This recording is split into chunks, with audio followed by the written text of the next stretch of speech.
Hitchhiker being out of commission, or this is going to be a real short trip. Okay, hit it!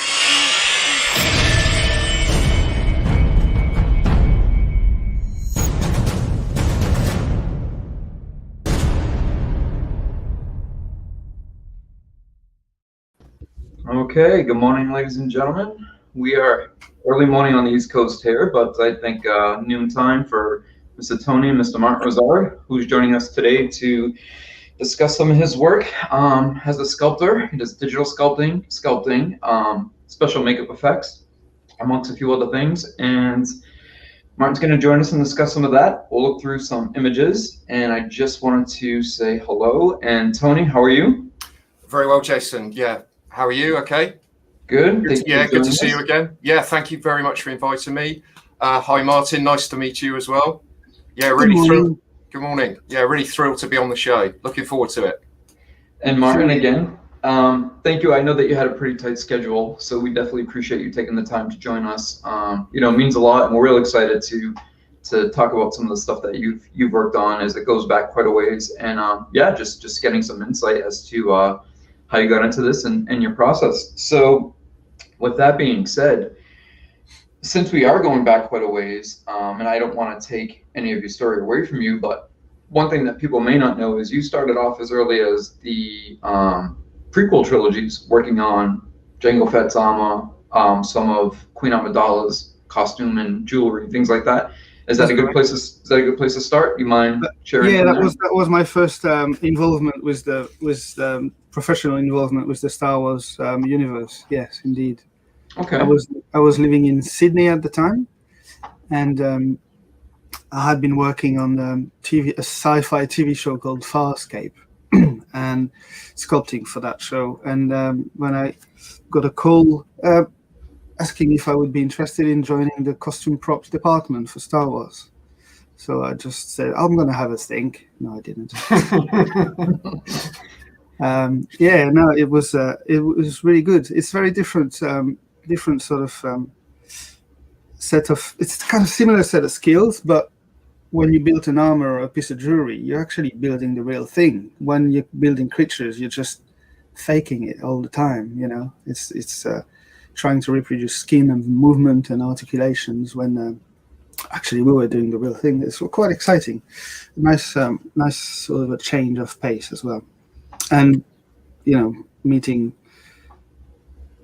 George Lucas and the production and just being part of that was just quite mind-blowing to start with. Yeah. Nice. Now, was this, I would assume this is pretty early on in your career, since we're going back about 20 plus years? Yeah, well, I started in France in the late 80s, early 90s. I was working for theatre a lot, doing puppets and props and such. But I've always wanted to be part of the cinema world. I've always had this fascination for that world and wanted to work in movies. And I had a very good friend, a very close friend, that we grew up in the same street. It's okay if I tell you stories? You've got time for that? Yeah, the more the better, for sure. Yeah, we grew up on the same street, and there was a magazine in France called Mad Movies where you could send your sort of readers letters, and I sent pictures of a makeup I did on my little brother. And this guy called me and said, are you doing things with latex and makeup and stuff? I'm like, yeah, because I do that too, and I'm kind of three houses away from you on the same street. So we met up. We were like 17, and we met up, and we did get involved with Super 8 films and messed up each other's parents' garage. And he turned out to be one of the big names in France. Jean-Christophe Spadaccini. He worked on a lot of really big films in France. And I was involved with theater at one stage, and he kept on calling me going, can you come and work with me? But I had said yes to that company, and they had shows that were touring, and we were building new stuff and fixing old stuff, and I was kind of stuck there. So I couldn't go. And then as soon as there was a lull in the sort of production, then I took off and went work with my friend. And then I married an Australian woman. We're still married, and we decided to try Australia because Fox Studio was opening at the time, and it was quite a fresh sort of adventure. So we took our daughter and our portfolios and just went to Australia.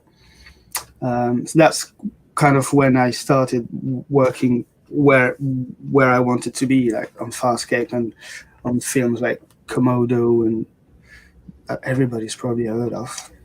I was just going to ask you, Martin, just because I'm of an age where I remember Komodo.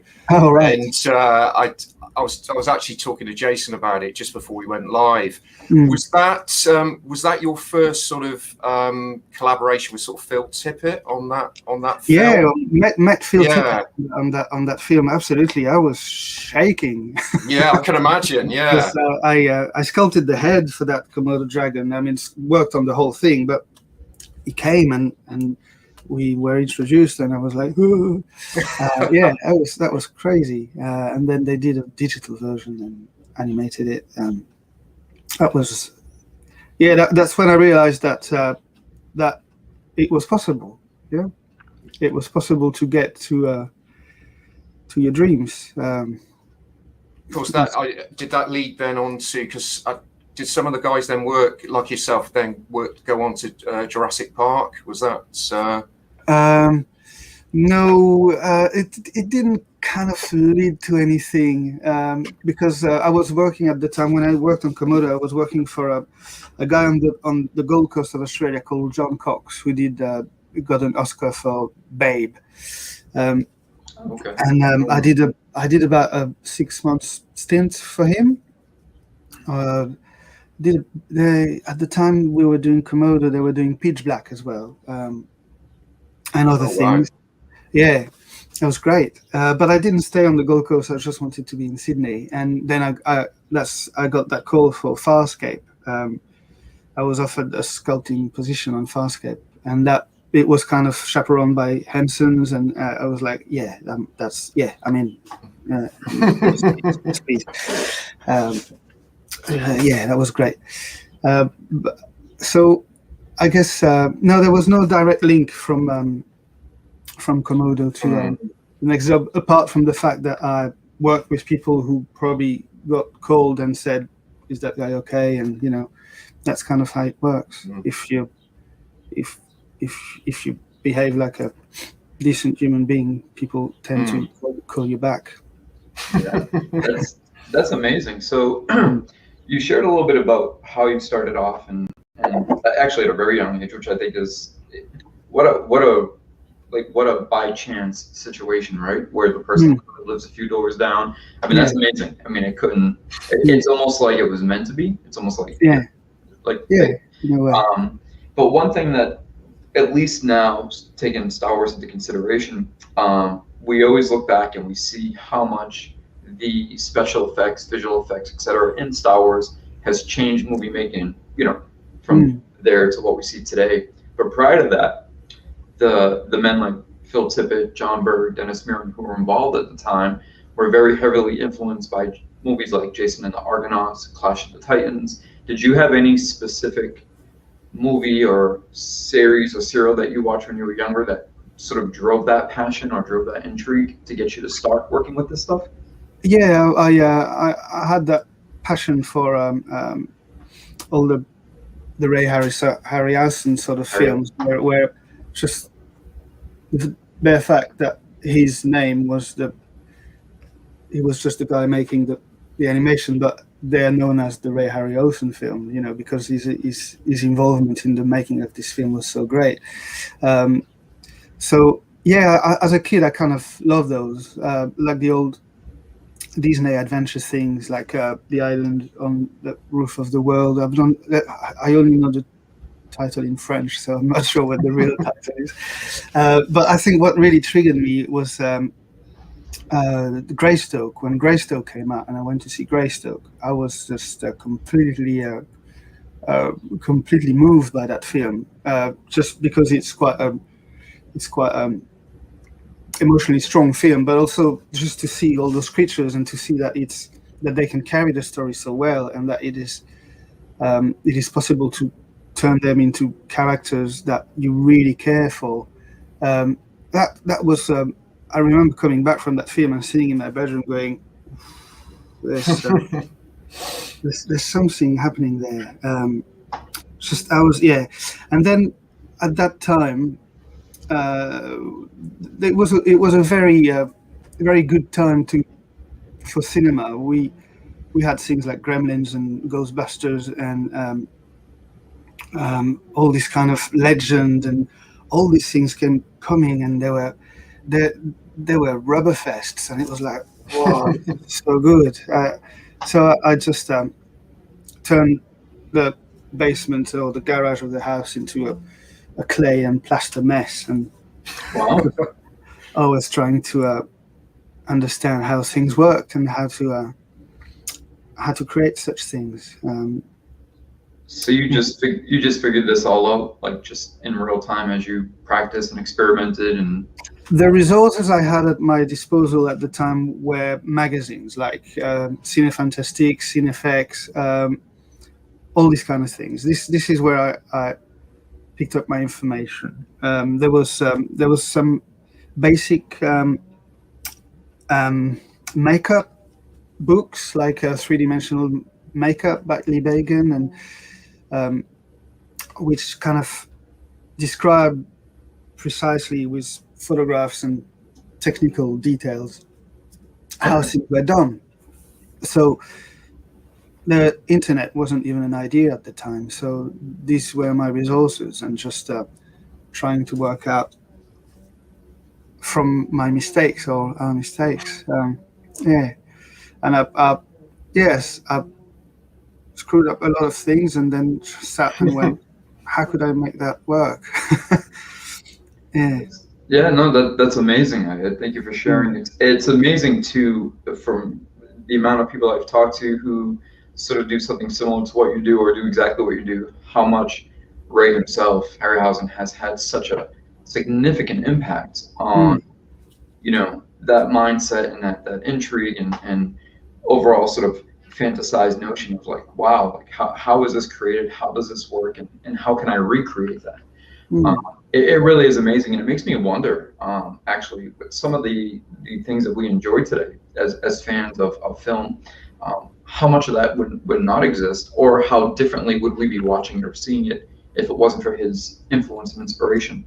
I think things would be a lot different, and it's just really interesting to hear. So I'm going to just pull up a couple images, and like I said, just no specific order, we'll just sort of bring some stuff up, chat about some of your work, some of the pieces you worked on those pieces specifically, and then we can kind of go from there. So just give me a second to do that. Right.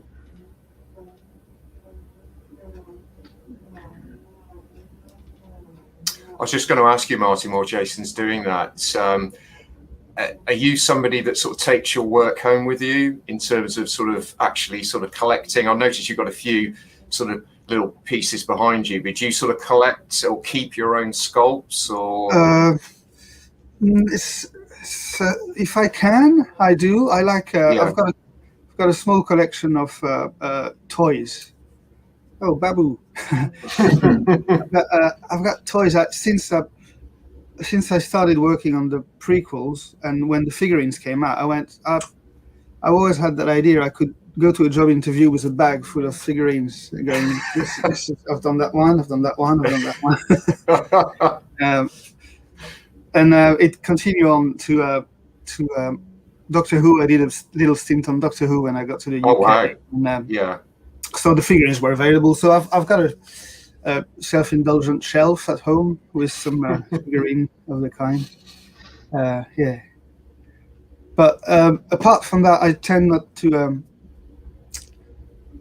as we don't live in a very large house. So I kind of, during lockdown, I started doing dinosaurs and print them. I did see that, yeah. Yeah. So when the last lockdown happened, I was on Jurassic Dominion, and I like dinosaurs. So I was given some free time. I went, what am I going to do?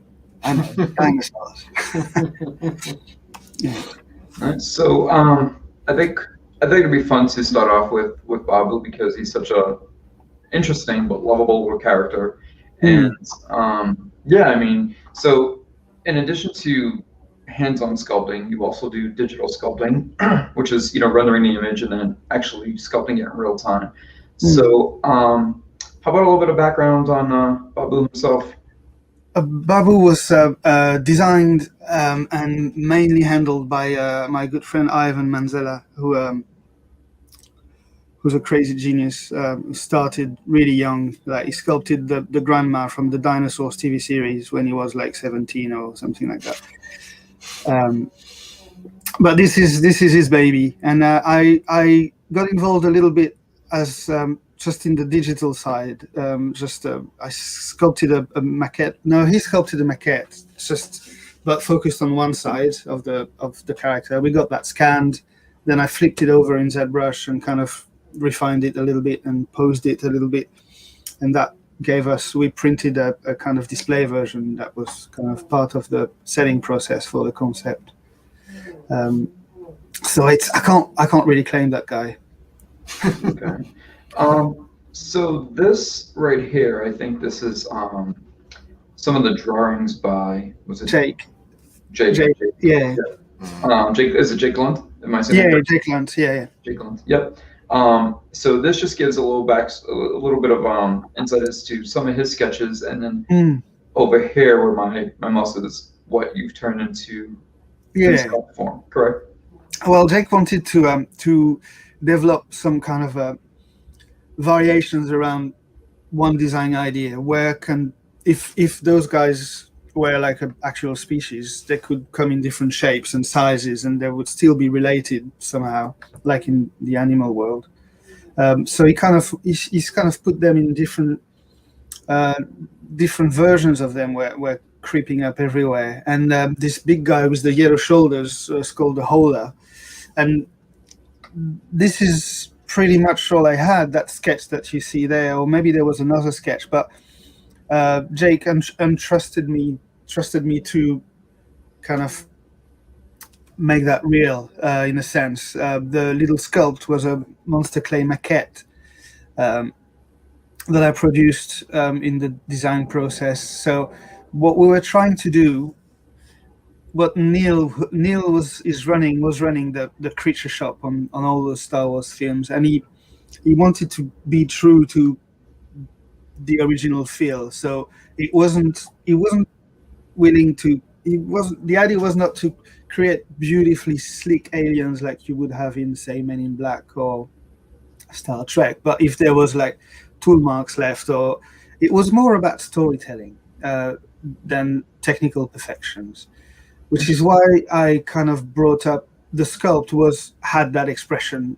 already in itself. It wasn't a neutral sculpt. It was that's what I try and do when it's something that Rob Bottin does a lot. It's just bringing his story into the sculpt already. That's what I kind of aim for. So I did that little guy, and then when that was signed off, then I moved on to the big sculpt head. The head sculpt clay. It was massive. It was a lot of fun. Oh, there's a Babu. There's another Babu. Yeah, that's terrific. Yeah, that's a terrific picture. Yeah. This is more of this was sort of a concept. Babu, yeah, correct? Yeah. There was a when the character was written and described to us, there was 4 designers in the room, in the creature effect department at the time. There was Ivan Manzella, Luke Fisher, Jake Lunt, and myself. And we kind of dispatched when the design was requested. If someone had really a good idea for it, it would run for it. Maybe 2 or 3 would do parallel developments. So I did a couple of versions of Babu, but my versions were not selected, but I enjoyed making them nonetheless. But they were kind of ZBrush models. I was just going to ask you, Martin, just on the process of actually developing a character. I'm guessing it probably changes from director to director, but do you sit in a room, talk to the director, and he explains what he's after, and then you go away, gives you an idea of what the character's going to be or look like? or does he say, I'm looking for an alien that does X, Y, Z? Yeah, sometimes the design is coming from, say, the environment the character is living in, or maybe if his size or refers, it's part of the story that he's got to be a certain size, or sometimes sometimes the brief is very wide open and you can do whatever you want, but these are not the best briefs. The best briefs are the ones that have kind of boundaries around them. Yes. It's coming from this sort of universe, and it's living on this very, very cold planet, and it needs to do this and it needs to do that, and it needs to interact or not interact, or when you've got limitations, then suddenly it's more interesting, I think, than just to go, do whatever you want. So it's almost like they'll explain sort of a personality that they're looking for, and then you can take that away and and then it's that every there's no rule book. Every director is different. Someone would have a very precise idea. They go, I like this, I like this, I like this. Can you make something out of this? They're all very different.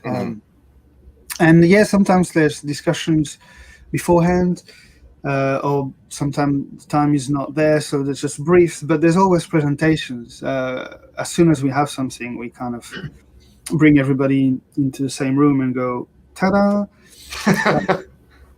How do you like this one? How do you like that one? What I think is interesting about that, when you said, excuse me, when you talked about design and then what gets chosen or selected. Now, we all know at this point where so many things have been shared of behind the scenes movie making that sometimes a director or a visual team can be very, very specific, as like they might even give a very rough, crude sketch of like, this is what I wanted to make him or her look like, bring this to life. But other times this is the character, like you said, this is the environment which the character lives and interacts in. So what I find intriguing is what each individual sees in their mind's eye. When that environment or those details are being explained to them, it's sort of how you visualize it, or variations of how you visualize it. And then it's sort of connecting that sort of, visual that doesn't exist yet in the real world, and then getting it to be like, yes, that is the one. And that's the one we're going to choose because that fits most of what I was thinking. Or sometimes it can be the complete opposite. Maybe they weren't thinking that, and then you brought that idea from your imagination. Anything can happen. I mean, for me, the first step of designing is usually doing a bit of research, into animalia, into what's been done before, what worked, what didn't work. But real life reference is something I kind of like and crave on, because there's just so many wonderful shapes in the world. You just look at how everything has been evolved to do certain things, and so there's a interesting. There's so many fascinating shapes, and if you take a bit of this, take a bit of that, see how can those two work together, and then you come up with something. Some designers will just draw sketches, really, really, really rough sketches.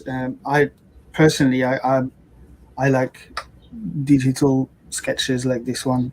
It's done in ZBrush. So with something like this, Martin, when you're taking, like you said, ideas from real-world elements.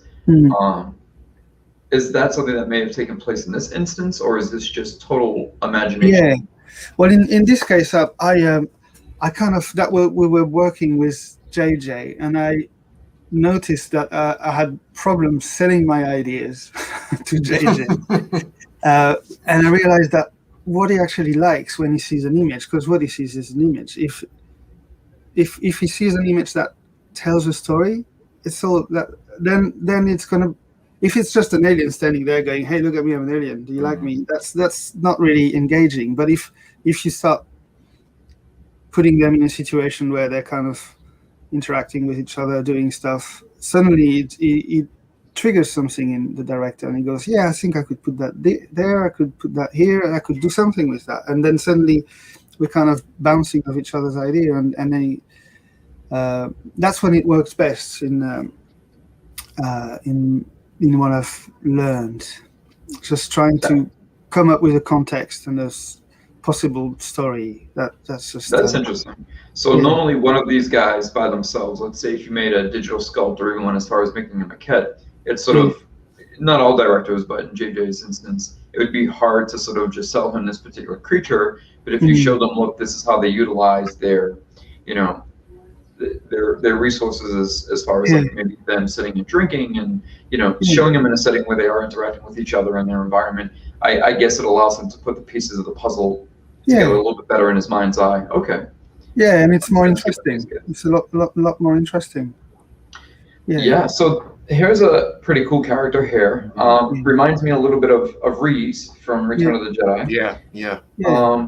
Now, was Reese an inspiration for this particular guy here, or? Yeah, well, I was trying to fit into the Star Wars sort of visual language, if you will, and there's Rezard he had four eyes, didn't he? It's something I did. I just started adding more eyes and putting a nice face in the middle. And then on the following film, I did one with 20 eyes, and then they were all going, "Where are you going to stop?" But yeah, that's a concept that was luckily picked up by the director. Nice. That was on Solo, and then I did the sculpt. It got molded, and then it went to the makers. This one was for Solo as well. And when it was mechanized, 6 eyes, it was incredible. It was absolutely incredible, because the two guys who Gustav Hogan did the mech, and Matt Denton did the programming of the motors, and he put like a gyroscopic thing in the head. So if you held the head like that, with nobody controlling anything, you just held it and just turn it to the right, the eyes would just turn and delay, and it would just have this kind of natural motion to it, looking up, looking down. It was incredible. It's kind of creepy. It's kind of freaky, huh? It's almost like he's alive. He's real. It was absolutely beautiful.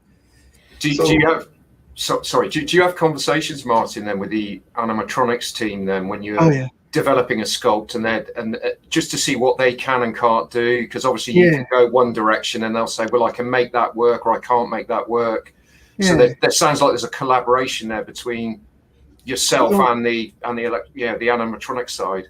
Yeah, well, and it's more than just the technicians, the mechies. It's everybody's playing a part. The mold makers, the people who run the phones, the people who will finish an artwork, and I try, and all the fabrication side of things as well, which is fabrication is kind of the dark matter of creature effects. There's a lot of it, but nobody really sees it, because it's keeping everything together, making the characters easy to get in and out of, easy to clean, and it's a very very work heavy department, fabrication, and you never really, they never get the recognition that they deserve. But I tend to I find it incredibly useful to consult with everybody along the way in the process of building something, even designing.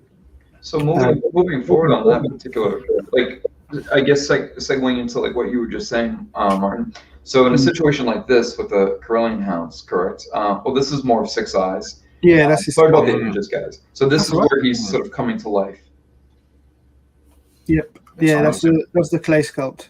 So one thing I want to ask, I guess it relates both to 6 eyes and the Corellian hound. So once you have an idea that is pretty much solidified, both in your mind and the director's mind, is it one of those things where, depending on whether or not they can make it work in real time, to act naturally, look naturally, that maybe some revisions have to be made? Or is it one of those things where the character looks fantastic, this is how we want him to look, and by hook or by crook we'll get it to operate and interact the way we need it to? Or is it working together to sort of, like, for example, 6 eyes seems pretty complicated because the eyes have to be natural. You can't have one eye looking over here, one eye over there blinking. They all have to sort of act in tandem in a very natural, natural way, any species would. So is that something that may affect the design of something? It's a good policy to try and design things that are feasible in any, either as a makeup or as a puppet or as a suit. We try and work with around the possibilities of that's going to be doable. So for the dogs, for the Corellian hounds, for example, we knew that we would have to dress up dogs, and I was lucky enough when that idea of character came. I was lucky enough to. There was no. Two of the designers were off on holiday on that week, so when somebody, I went, yeah, I'll do that. So I did. I looked for a lot of photographs of dog in different poses, and then just sketched around them and colored them. And that red one was kind of the first one they picked on. They went, yeah, it was something like that. So from there, I did more. This one was. Let's get more like an alligator. Yeah. This one was called Rex. Oh, okay. But a bit dinosaur-like. Just trying different things. So this is again another example of taking real-world species and implementing that into some of the design. Okay. This guy's interesting. He kind of looks like a lion meets a warthog type of. Is this kind of just an amalgamation of different species? Yeah, weird stuff. Yeah. But that's the thing with Star Wars, is that a lot of the elements, even like homes or technical things or objects or props, they're kind of recognizable in a way. You go, I kind of, it's a visual language that's strongly embedded in our living habits in our world, and it's just used differently. So now when you are trying to follow a visual language in a specific movie, I know, and we can talk about some of the other ones a little bit further, but you've done some stuff for Prometheus, quite a bit of stuff for Prometheus, even some stuff for Game of Thrones, the White Walkers, as you've seen us go through those images. So when you're following those elements to sort of keep continuity, do you feel in Star Wars specifically, where you've done some Rogue One, you've done prequels, you've done Solo, The Force Awakens, so on and so forth, do you feel that makes it a little bit more difficult, or do you feel that sort of helps with creative liberties to sort of be a little bit more open and broad, but just sort of single in on various points and elements just to keep that feel, or do you think that it sort of confines your imagination to only looking in one direction? No, it's quite a tricky part of the design phase to kind of try and lock into would that character work in the Star Wars universe. The aliens that you see in Star Trek, they won't necessarily feel like they belong in the Star Wars universe, and vice versa. It's a hard thing to define. It's a really tricky thing to define. And sometimes I got it, sometimes I didn't. And when you spend a lot of time designing, there's the ratio of selected successful design is not that great. You spend a lot of time doing things that don't work, and you go, and there's lots of days where you go, am I really made for that? I was going to ask. Sorry, Martin. So I was just going to ask you just about timescales with these types of. I mean, obviously, working on a Star Wars project is, is, I guess, the pinnacle of most people's careers. But when you're actually working in that environment as a creator, you're obviously under, I guess, tight. Not only having to come up with a design. But also, I guess you're working under tight time frames as well. Yeah. Do you feel that sort of pressure, or do you just? Yeah, absolutely. And everything has to fit into a budget and a schedule. Lucky for us, on films such as Star Wars, they have the means to allow for long developments, so you can try different things, and because sometimes it's part of the creative process of the director to be able to go around and around and around and go, yeah, I like this one, but maybe there's another version that we haven't seen yet that's going to be better. And when they are given that financial possibility, it's quite good for them. It's very different. I mean, I'm currently working on TV series. It's different budget, different production, and you can really feel it. It's like, oh, okay, we've got to hit it right the first time, you know. Yeah. So on characters like this, when you're sort of just jotting down ideas and sort of figuring out what's what, or you're working with another artist who, you know, is visually coming up with what he foresees might fit or might work. Do you find it easier when you're the one starting from scratch with, you know, the rough draft of a sketch, the digital sketch and then the sculpt? Or do you think, you know, any one of these characters moving from somebody else's work into your work, you know, I just feel like listening to some of what you're saying, it sounds like such a complicated process. You know, we can sit back and take for granted what we see. I can look at this and say, okay, well, this is somebody who's extremely talented in sculpting. But like you said, it goes so far beyond that. It goes, will this work in the environment? Will it fit in the environment? Will it make sense visually? Will it feel natural? It's kind of like, you know, seeing a polar bear in the Amazon. You know, we know instantly that that doesn't work because it's not working. You know, this does not belong here. So taking all these extra elements, you know, into consideration, I mean, I don't know. How do you feel that that affects the end product? As you know, for example, just like a piece like this, as I go through, from beginning to end, like this guy initially, you know, just a little backstory on him. If I remember correctly, he's the one that had the big yellow backpack. No, that's a different one. This one was in Maz's castle. It's like a. I've always called him the priest, but there's something a bit creepy about him. But I wanted to do something that was not unlike the original cantina scene where there's that hammerhead guy, and I really like that shape of the hammerhead because it's kind of very unusual sort of way to create the structure of a face, of a head, and so. I kind of was inspired by this a little bit. So it's one of the early designs I did on Force Awakens, and at first it was something else. There was this kind of thing on this kind of shape on top, but it was in some kind of a mechanical spidery thing, which was completely impossible to build. So I simplified it, and then he picked up being simplified and being more feasible. He was selected as part of Maz's Castle sort of menagerie, and I knew that I could fit someone's head in there, and I knew that I could. It was possible to fabricate that costume around the human shape, and have the arms to be puppeteered and the arms of the performer to be inside the costume. So that there was. I had a plan to how it could come to life, if you will. It's amazing how many different elements have to be considered when you are working on these things. It makes me curious, you know, when you're dealing with new people coming into the industry who do have talents, whether they're digital sculptors, they're real life sculptors that use, you know, various elements to make, you know, different shapes.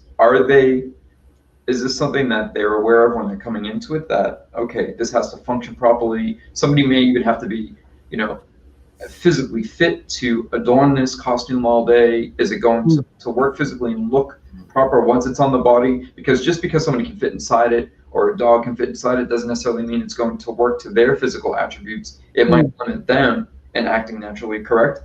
So is that something that, you know, you find that people are not always aware of when coming into, you know, the film industry? It's a very complex process, and it's there's a lot to grasp. So the best way to learn it is to be part of it, and then you discover things and you fail and you try again. And it's rare to have someone who starts, a young person would start and have all that knowledge. But if they have as long as they have the energy and the passion, and they're sort of looked after in their process, then it's fantastic. And performers are really important as well. Earlier on, you had a picture of that guy with a big turtle head. I can't remember his name.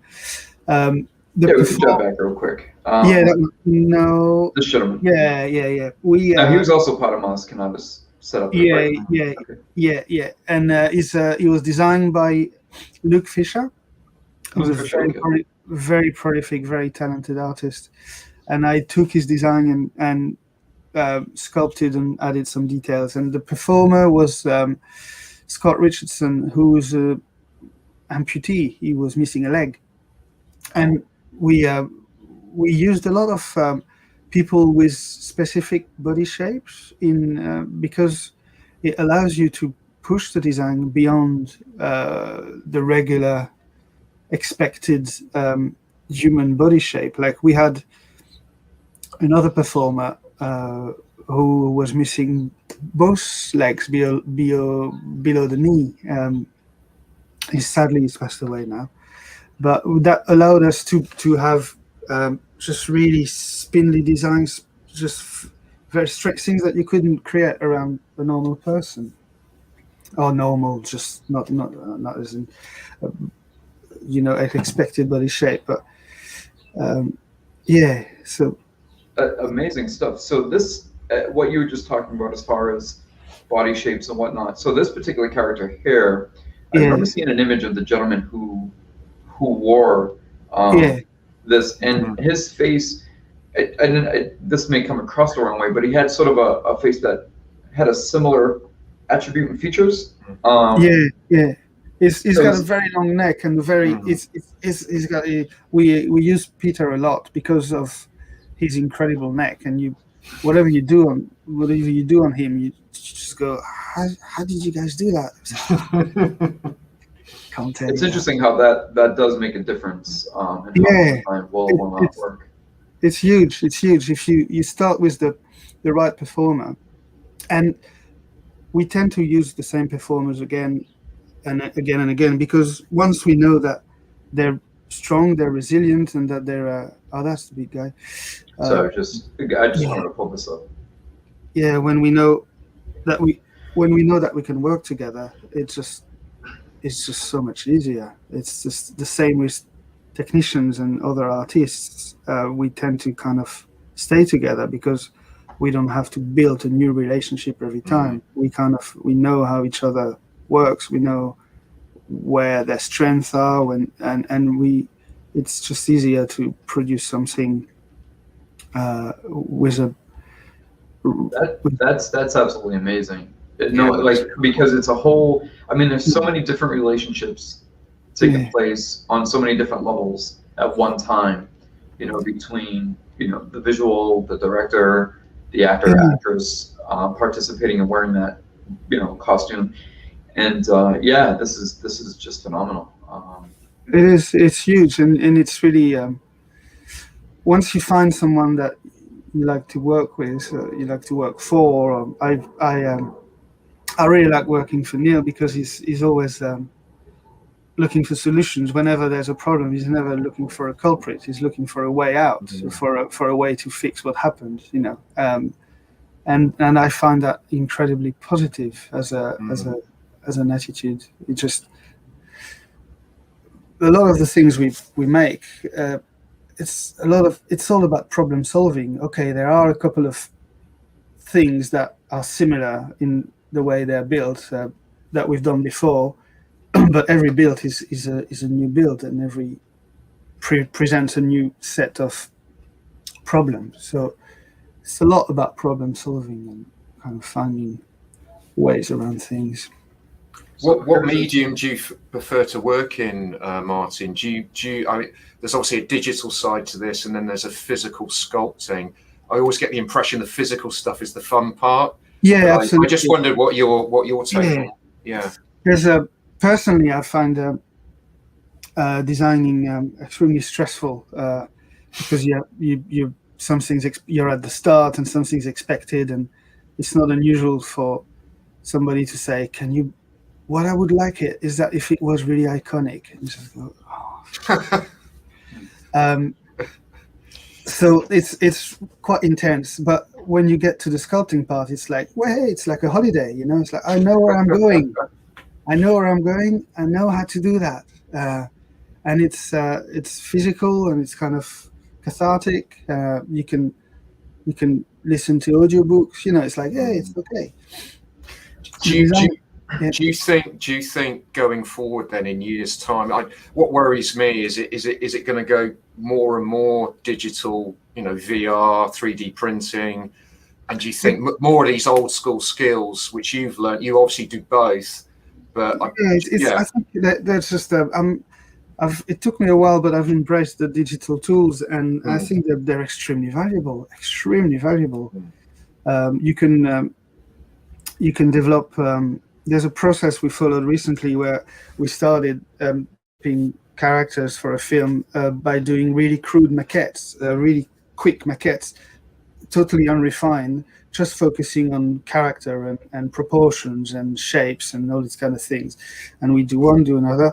And when we start to get somewhere, so they're physical, they exist, they're there. When we start, and they're posed very often. When we start to get somewhere that's interesting, then we scan those, we bring them into ZBrush, and we kind of clean them up. And then another level can be added. We can get into more details. We can change the proportions more radically. But it's kind of the best of both worlds in a way. And then you can start printing things. And when you have a print in your hands, you go, this is wrong. But you don't really necessarily see it on the screen. Once you've got it in your hand, it's like really useful. And then if a big sculpt has to be produced out of that, you can print the small version of it. And when you have to do the big sculpt and you have the small shape in your hands, it's so much easier to understand the logic of what connects where and how it works, rather than having 2D images only, you know. So personally, I really enjoy using 3D technology, and we have a model maker at the moment who does droids and masks, and he gets his things printed, and it's just absolutely incredible what he does. Absolutely incredible. It's amazing listening to you share, Martin, as you've adapted from early on to today's technologies, and being able to sort of be skillful in implementing all of those. Now, looking at this image, this is another image of the gentleman that you called the priest from Ascanana. So this is him, I would say, near completion or pretty much complete. Now, is this normal practice to have somebody who's involved in either the digital sculpt stage, the sculpting stage, to actually work with applying it, or is this more where you do a little bit of? I ask for it. Okay. Okay. Because I really like it's the best thing once you designed it, sculpted it, followed the fabrication side of it. There's those two ladies on the right-hand side of the screen. They were the fabricators, Tara and I can't remember her name. Tara in the background did handle the fabrication on Praster Element, and Andy at the back was the Meki. So this is us on set, touching up the character between takes to make sure that everything's okay. And I asked if I could be on set, and I was given a remote control to make his face move as well. It's like, oh, that's fantastic. So here he is being dressed again. Yeah. So that being part of the process all the way through must be really it's extremely magnificent thing. Yeah, it's going to be extraordinary. Plus, you're seeing something really come to life. What is that? Just out of curiosity, this is more of a personal question. What does that feel like when you see a creation that sort of existed just in your imagination come to life and may potentially lead to being a character that people enjoy or respond to or have a visceral reaction to? Is that something that you sort of get used to, or is it each time that happens you just have that sort of overwhelming feeling of joy? No, it's truly incredible. It is truly incredible, and it's like especially, I mean, for me, because there's some, I'm probably very naive, but there's something very magic about a film set for me. Even just having all those people being able to work together with rules that are not always very clear, but will have to be adhered to scrupulously. And there's something about when it is being recorded. I just find that fascinating. So it's always been magic to me, and it still is, even at my great age. So yeah, being able, it's an incredible pride that you feel when you're there and you can see that people are enjoying watching it move, and they go, "How did you guys do that?" And it's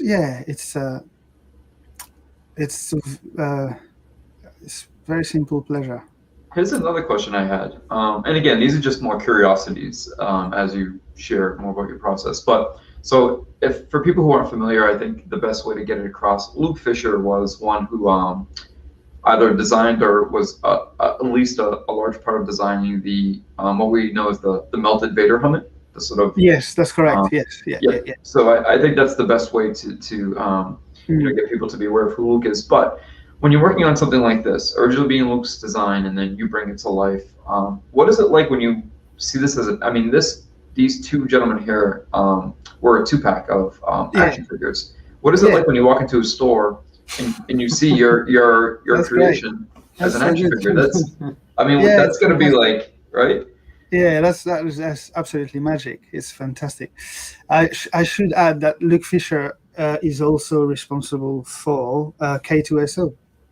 Oh, okay. Wow. Okay. Yeah. It's his baby. It's totally his baby. So that goes to, that's a character that so many people love and respond to, and he's sort of a modern day R2, so to speak, where he's got his own personality and his own humor, and Alan brought him to life in a great way, but still, even aesthetically, the visual looks of K2 are very well revered. So that's going to be amazing to see. It's a design masterpiece, absolute design masterpiece. And this guy you've got on screen, this one was designed by Ivan Manzella, and I just handled the sculpting of it, and it was performed by none other than Warwick Davis. Oh wow! Really? That's Warwick. Okay. Wow. Yeah. It's amazing how the roots is so solidified and some of these things. It's great stuff. So I just want to jump back here a little bit. Sorry about the pictures, guys. So as we go through this guy here, I always found he's another one that I actually bought as an action figure because I thought he looked really, really cool. Now, who did the original design on this from inception? That was one of my designs. We were asked to produce variations around sand people. Oh, so that was okay. Wow. Okay. It has that feel, but sorry, I didn't mean to interrupt. But it definitely has that feel. But I didn't. Okay. For a very, very dry planet, or that was the idea, and then it run to something else and to something else. So I did a whole bunch of little ZBrush heads, which I very quickly rendered and then just sketched around them. And this one I did about 20 of them, different, with horns at the top, horns on the bottom, inverted masks and stuff. And this one was picked up, and it was, strangely enough, as I didn't sculpt that one. Luke Fisher sculpted it for me. Okay, so sort of the opposite. This one was your design, Luke sculpted versus Luke with design. Interesting. Yeah, he's a fantastic looking character, and I maybe subconsciously that was drawing me in, sort of that the sand people. Seeing that's, and I can see more, like you said, dry planet's got that crustacean sort of look to it, that element to it. So I'm just gonna jot through some of these and just touch upon just a little bit. This is one of my favorite. This is one of my favorite characters from the modern films. I think he's a fan favorite among many. Love it. Yeah, it's all right if you like that sort of thing. No, it's fantastic. This one was really great. It was kind of this was for Rogue One, and what's his name again? Our director, Gareth. Gareth was really wanted something. He wanted. I didn't get it at first. we knew it had to be some sort of Mon Calamari sort of a thing.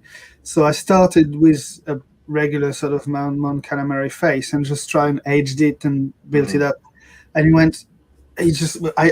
I couldn't see where he wanted to go, so we just gave him some plastiline, and he just went prunk, prunk, prunk, prunk, like really big, and he said more like Churchill, like really grumpy. Yeah. Like you imagine he's Akbar's cousin, but it's the cousin you don't want to be sitting next to at the table because he's just smelly and grumpy.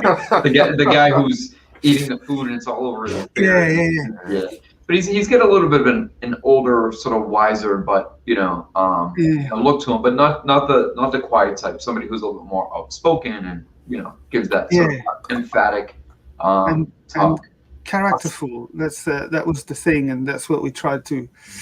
But that's what I really like about this one. And Gustav Hogan once again did the mechs for this one, and to see it move, most of what you see, like I would say about 85 to 90% of what you see on screen in the film is just the animatronic. There has been some little enhancements where they needed something that the animatronic couldn't perform, but all the talking, the blinking, all of that is just it's what you could see that happening on set. That's great to know, because I think at least in today's world we're just under the assumption that everything is now CGI, which it's nice to know that there's a lot more real world practical effects. Now these guys in the back with the lighter skin hair, were those sort of just, hey, we need some extra characters of Mon Calamari, we're just going to throw them in? Like a sort of rough draft that sort of, or work in progress that sort of stopped in between? Because I know we have a couple images right here. We call those the Milky Bars. Milky Bars, okay. Radis's name when we were building him was Black Bar because he was always very dark, and the one that appears in the last film we called him Mini Bar. I love these sort of out of the box side names as you're creating them, because even going back to some of the earlier movies, even within Star Wars or outside of Star Wars, the creators always have, it's Devil Guy or, Alien Man or Green, there's never an official name quite. And then it's like one of those things where even if an official name has been applied, you always see him as, the name that you attached. Like the species we saw before, the ones with the little tendrils there, like the howler, the big guy. Every single one of those characters, every variations of that character, is their on-screen name is Beastie Boys song title. Really, I love that. Who came up with that? I think that was JJ, or either JJ or the writer. That has to be one of the best fun facts I've heard today. I'm a huge Beastie Boys fan, that's why. I love that. I couldn't give them to you right now, but if you do a bit of research, that was the clay sculpt, So this one going here is so this is him in clay form. Yeah, that's the big sculpt. Yeah. So he kind of has a little bit of a, I wouldn't necessarily say, a little bit of a hammerhead look almost, but not quite. Yeah, also, yeah. Well, we're trying, the position we're finding ourselves in on The Force Awakens, where we were really, really trying to get back to the original trilogy, the feel. We were trying to jump over the prequel and just get back to what made Star Wars as much as possible. So we kind of shamelessly tried to stick to that look as much as possible. The paintwork on this one is amazing. It's like I think we studied. We had a book about elephants with really close-up pictures of elephant skin details, and Henrik Svensson, who handles most of the painting work, did a superb work on that one. Fantastic. Yeah, and this is one of the first characters we were sort of teased with or introduced to on Celebration. He walked across the stage, correct? No, that was different. The one that walked across the stage was a design by Jake. Okay. Designed by Jake, who was carrying boxes on his back. And that's right. He had the net. Okay, that's correct. Okay. Yeah, the character was the performer was actually, it was like a little, it looked like a weird sort of camel thing, and he was carrying boxes on his back like that, and the performer was actually in the boxes and puppeteering the head. Really? Yeah, Wow, and that's on the magnificent. top, the highest box had some kind of a creature that looked a lot like the one that's hiding under the rock when you see Jabba's castle and his tongue comes out and he grabs something in Return of the Jedi. And so it was kind of, that's where the performer's eyes could see through the mouth of that huge creature in the top cage. See, that's really interesting, working all those elements as to how that would work, because no one would be the wiser. I would have never known that that's how that was. There was actually some curiosity there as to how that was happening. Now, not to put too much of a strong focus on this guy here, but what was the idea behind making him sort of part man, part machine? I've got no idea. It was just an idea that was put out there. That was Jake's design. He thought that would look cool. The performer was the performer inside that character is Ian White, who performed the giant in Game of Thrones, and the Predator in Alien vs Predator. Cool. Now, speaking of Game of Thrones, as you mentioned, you've done some work on Game of Thrones, another amazing fan favorite. Now I see here, is this a digital render of the White Walker? I did some. I did a couple of weeks of design development on the White Walkers at the start of season 2 of Game of Thrones. That was under the prosthetic supervisor at the time was Connor O'Sullivan, who worked also on Prometheus. He did the engineer suit on Ian White once again in Prometheus. So he asked me if I could do some design research on White Walkers. So I spent a couple of weeks doing different things under his supervision, and then once we nailed down the design, I sculpted the face prosthetics, and Colin Shelver sculpted the body and the hands, I think. So yeah, that was the extent of my involvement on that one. I see. Now I do know, I think initially there were 2 different actors. I don't know if it was between the White Walkers and the Night King, but is this another situation where working on the design was also implemented into, because I think the gentleman who wore the, I don't know if it was the full suit or the mask, but he had sort of a unique shape to his face as well. So was that another one of those situations where it was a... I think it was... I think it's the White King. Gregor was the performer, I think, but I wasn't involved with that one. But yeah, he had quite a strong face to start with, and it's always, if you start when you're doing makeup effects, if you start with someone with a really strong, charismatic, interestingly shaped face, you're halfway there already. Yeah, it's. I gotta say, we do a lot of these, Martin. Me and you have talked a few times.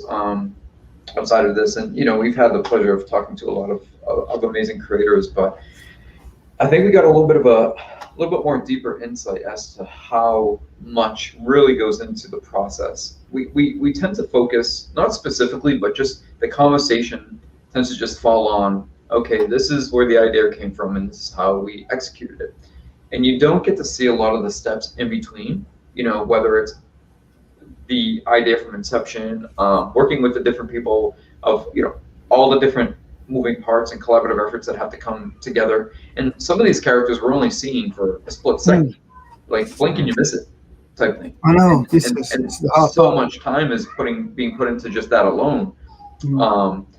So yeah, I mean, sharing that has been really interesting. And I think even as you were talking about it, just had me thinking like, wow, all these things again that we just see and take for granted, you don't stop to put into thought how much is really happening, but behind that. So I got to say, it really is amazing. Whenever I get to meet and talk with somebody like you, I always walk away with a much bigger appreciation, not only for the work itself, but even the characters that I feel like I've grown to love and enjoy and appreciate. I tend to look at that character differently. Tony had mentioned specifically like Radis he's become sort of a fan favorite. I think that it's not only a nod back to Akbar, but also he's developed his sort of own sort of cult following, and he's just a great looking character and a fun character. Just curious, do you have any specific characters yourself that you find, that you have an affinity to, sort of a connection to, that you like more than another once it's like finished and completed? I was really Radis is one of my favorite, and especially because he got some screen time, and as you said, it doesn't happen very often, especially on a lot of what we do for the films is sometimes textural. It's texture in the background. If you think about the Maz's castle, it's practically this one shot, and you've got those characters popping here and out, and there's about a year's worth of work there, and it's just layering thing. So whenever any character has a bit of attention given to him on screen, that's a plus, because we've all put so much in creating something that we try to make as convincing and as believable as possible. It's good to see that some people can see it and enjoy it. That's the main thing for me. When I saw the first episode of The Mandalorian, it made me really angry, because I went, don't get me wrong, I love Mandalorian. It looks amazing, and everything is used. You can see that the Sandcrawler that we've all loved as kids, suddenly it becomes the centerpiece for a chase, and it's like crawling all over it and jumping. So you can see where the money went on Mandalorian, because you've got the props, you've got the costumes, you've got the makeups, they're all there. And I was thinking about the last film, and it's like, where's everything we made? I wanted to ask you, Marty, because I'll probably never get a chance. Just going back to the prequels, Revenge of the Sith particularly, talking of iconic characters, you worked on the Darth Vader suit. Obviously he's a massive character in the Star Wars universe. How did that feel when you were actually... That was scary. Yeah. One day I was given the task to measure and reference something's coming. You're going to take some pictures and measure it, and just so that the one we make is as close as possible as to the one has been made before. And I opened the box, and it was the reveal mask from Return of the Jedi, the one that he takes off. And I was like, it was. That was incredible. It's just you're just on cloud nine when you're working on, and at the same time you're just focusing on what you do and how you do it and how best to do it, and make sure that you don't break it and stuff. And it's incredible. It's an incredible feeling. Incredible. Because were you actually on set when they filmed the suit? I went to see. I was invited to pop in and see Vader in his scene, and there's I think the best on set experience for me, if we're getting there, is on The Rise of Skywalker. I was involved in Palpatine's makeup. Yeah, I was gonna bring that up, because I'm a huge McQuarrie fan, and I love how they implemented the old McQuarrie thrown into that. But go ahead, I didn't mean to interrupt.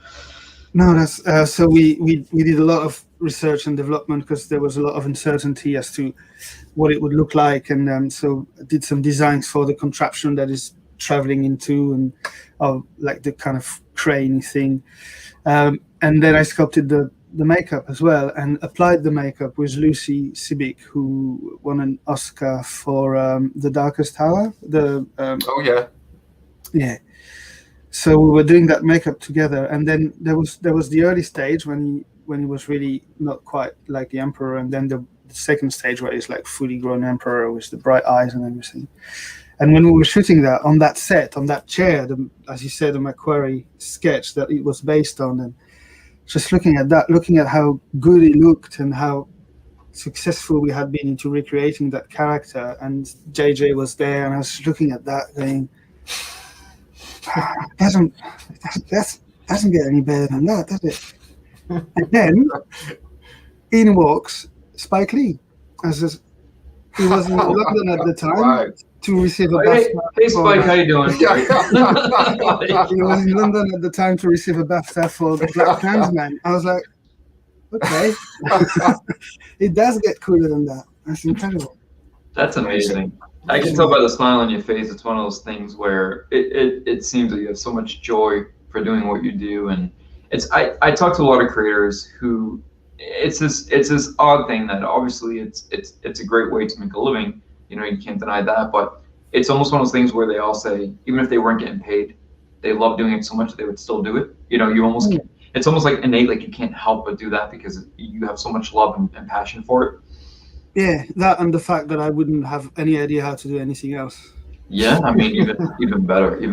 But yeah, it is always a pleasure to kind of go through the process again and try design ideas and listen to what people have to say and see what comments they make on what you do, and then just push it forward and just try different avenues and try and solve things. Yeah, it is wrong. It is work, and sometimes it's a bit painful, but it's all in all, in the big picture, I always feel very, very lucky that I had that little bit of something that I could offer to the passion that I had, and I had it in me to work and work and work and make that work. And I always considered myself extremely lucky to be able to do what I do. Yeah. Well, it's truly amazing. And I had jumped off for just a second, but I heard the story of how when you're working on Vader's costume, had the Return of the Jedi reveal. I can't imagine what that's kind of like such a wow moment, but then like, I don't want to drop it and break it. Like, what do I do? Yeah, just go, this thing is worth more than what I'm going to make in the next 3 years. That's great stuff. Yeah. Now, one of the things that we all are, both me and Tony, is not only fans, but we're collectors. And that's why we have such a, intrigue into some of these things and learning about it. And I think that, some of the characters that, I mentioned, we really take to and really love that, there's a lot of fans who enjoy these characters so much that they sort of remake them and to have them on display in their collections. And I think Tony had a question that I thought was interesting that you may be able to better answer for him. Yeah, it was. I know a lot of collectors probably watching now collect the sort of foam latex creature masks, and it was something I was really interested in. It was actually Radis I was looking at, and you hear stories of the deterioration of the latex over time, and I just wondered, as an artist that works with the material, whether you had any sort of techniques for maybe maintaining masks or. No, foam latex is porous by nature, and it will deteriorate in time. Especially if it's been used on set, it's been banged about a bit. I know there's a guy in France who has a marvelous museum in a ville called Lyon. It's called the Miniature Museum, and I went to see him. Dan Holman is his name. Dan Holman. Look him up, and he gets a lot of movie artifacts and fixes them. And he's come up with a recipe, which is kind of silicone based, I believe, that he injects into the foam, and that kind of. I don't have all the details about it, but that's his way of going around that issue. silicon pieces will be a lot more resilient because it doesn't crumble. It just unless it rips, it's quite strong stuff. But foam latex, it's in its nature because it's light and fluffy. There's a moment when it falls apart. Sorry. Now, Martin, do you? I see just a few little fun pieces behind you, but do you, as a creator, collect anything? Just as a fan of other people's work, your work, do you have just pick up a few keepsakes, mementos? Well, most of the things we do are they're not really up for grabs. They're just property of Lucasfilm, so they kind of go away in boxes after the end of the film. How about when you see like an action figure or something that you worked on? You grab one of it. I like those. I was a big fan of the early McFarlane when they came out. Nice. In the 90s, and I had a few of those. Really beautiful stuff. And then I moved town, and then I moved country, and then I moved continent, and then I had to lighten up the load a little bit. But I have a couple of I've got a couple of wobbly heads. Yeah. And actually, this one's been signed by Ray Park, and this one's been signed by Ian, performer of the Emperor. Oh, McDermott. Okay. McDermott. Yeah. Yeah, I always find that very interesting that a lot of creators don't tend to collect a lot of things.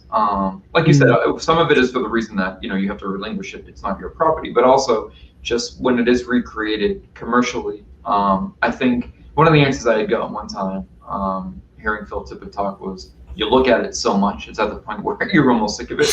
I've seen it so many times. There is a bit of that. There is a little bit of that. And plus, there's also another reality is that I don't live alone in this house, and I have to accommodate for everybody's taste.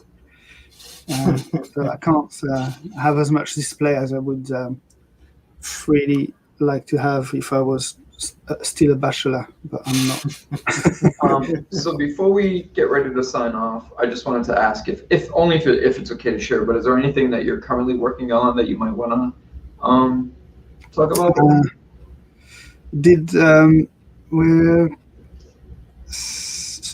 The last big film I was involved with was Jurassic World Dominion. Okay. Which release has been pushed back to June 2022, but that was an amazing experience. Absolutely mind-blowing, truly mind-blowing. I can't wait for everybody to see it. I can't wait to see it myself. And recently we're just working on more streaming content. So I'm back working for Neil Scanlon again. We've done Andor, which is Star Wars TV series, and we're currently doing Willow. Oh wow! And Neil's somebody that you were working with very early on, right? Yeah, I worked with Neil first on Prometheus. Okay. Yeah, and then when he got the Force Awakens, he called me back and asked me if I wanted to join him, and I went, yes, please. And then I think I'll skip that. Yeah, right. Now, just for those who are currently watching and those who will be watching, anywhere that people can find, additional work, or I'll go ahead and share your website below, which I was able to get some amazing images. But anyway, where they can. There's there's my website, martinrezard.com. I'm on Instagram as well, which has some work. I tend to, it's because I'm involved with really big projects. It's difficult to sometimes it's not always possible to share what I do. A lot of NDAs and things like that. Yeah. And I don't have as much time as I would like to produce my own artwork. As I was saying, I did a bunch of dinosaurs during the first lockdown and printed a few, and that's the kind of stuff that I like to do. Yeah, I think there's pictures of them on my Instagram. So if you dig a bit, you'll find a link somewhere. Yeah, I think it's one of those things where whenever we have a new creator on and we speak to them, especially when there's so much more to what they do that we're unfamiliar with, it just really opens up that world of curiosity.